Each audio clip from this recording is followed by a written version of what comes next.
The Guyana Police Force is reporting that the police file on September 15, the Guyana Police Force has forwarded the file in this matter to the chairman of the Police Complaints Authority for review.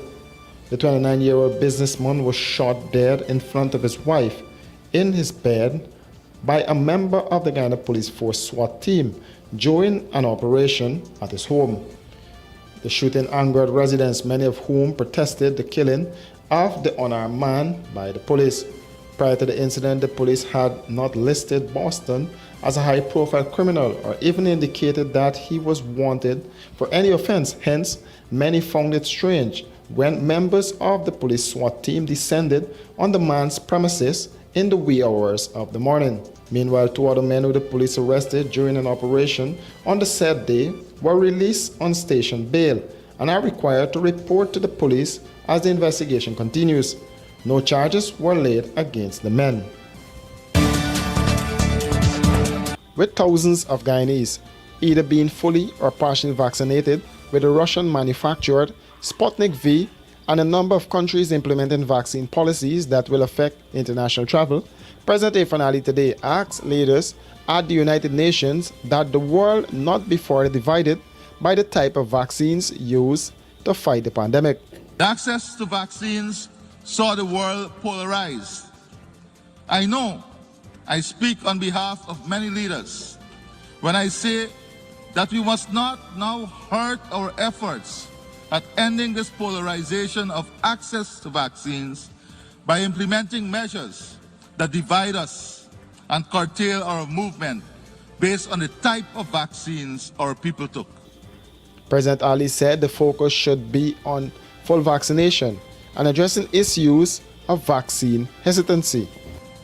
Millions took the vaccines which were available at a time of much uncertainty, and they are the unsung heroes. They must not now be the subject of restrictions based on the vaccines they took. The People's National Congress Reform is calling out the government on what the party called the mismanagement of the COVID-19 pandemic. At the party's press conference today, former Junior Minister of Public Health, Dr. Karen Cummins, said the People's National Congress Reform expresses grave concern that the COVID-19 pandemic is being totally mishandled by the government. The actions of the government are causing more deaths, more infections, and more hospitalizations of our citizens. This is due primarily to its abandonment of the coalition's effective COVID-19 plan that it inherited, and its determination not to have any bipartisan approach to managing this pandemic. Guyana, being now classified with the highest restriction on travel, Tier 4, as announced by the Center for Disease Control of the United States of America.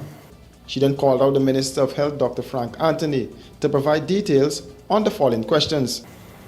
How many free PCR testing sites are there in Guyana, and where are they located?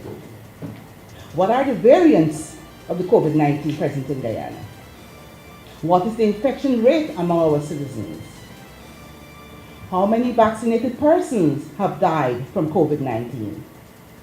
How many children there are and have been infected with COVID-19 and would have died? How many AstraZeneca, Pfizer, and Sputnik V vaccines have been received to date? And how many persons have received first dose and the second doses? Is there a national register for the collection of data on adverse effects from the vaccine? How many persons who have underlying conditions receive vaccinations? Where can persons with underlying conditions receive an exemption certificate from being vaccinated? How many ICU beds are there? And how many trained ICU nurses are employed? Further, the PNCR called on the government once again to take politics out of health and have a national stakeholder approach that will result in no deaths, less infections, and less hospitalizations.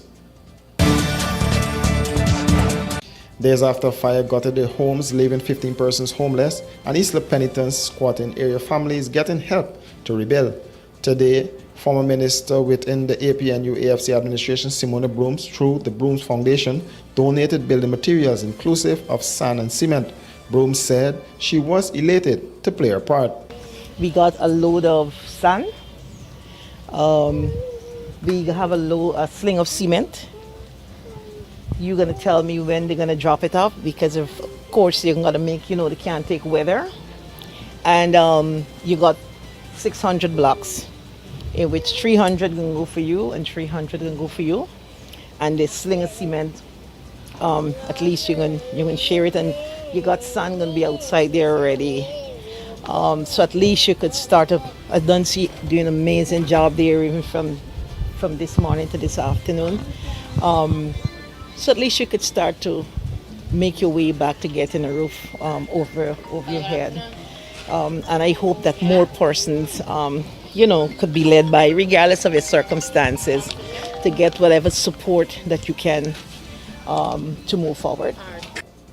The sisters Janelle and Siobhan were elated by the gesture and said this will go a far way in helping them to rebuild. I'm very happy she came this morning and did a lot from this morning to now.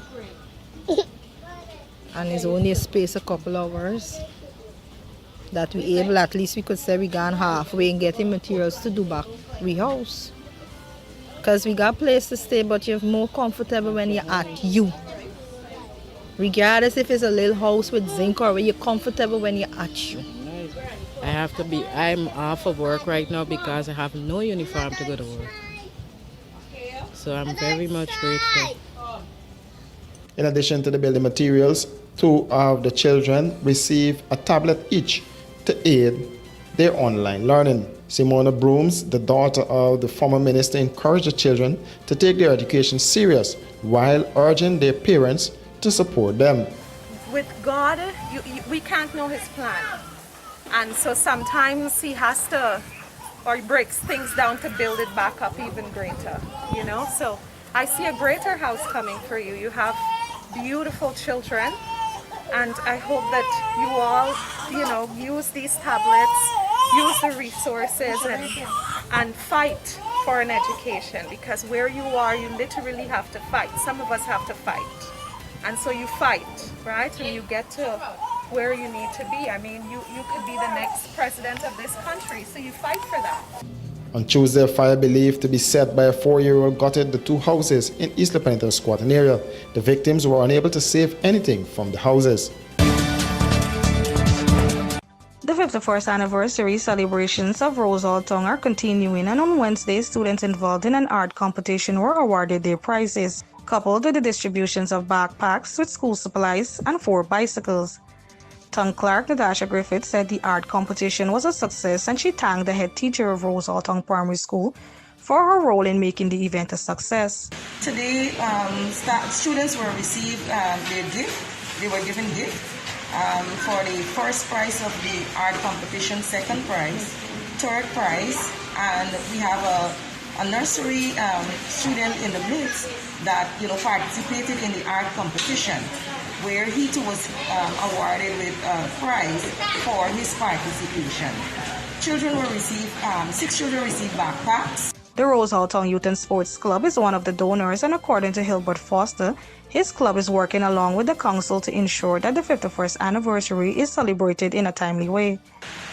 We do have our problems, but I think each one of us should be proud of what Rose Hall has become over the years. From 1970 to now, Rose Hall has become the financial capital of Berbice, and is also slowly becoming the economic powerhouse of the ancient county. So, and I would like to especially mention the town clerk, who has worked beyond the call of duty. She's one of the nicest persons you will meet.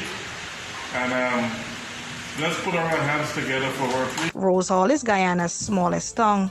Melissa Khan, News in Depth.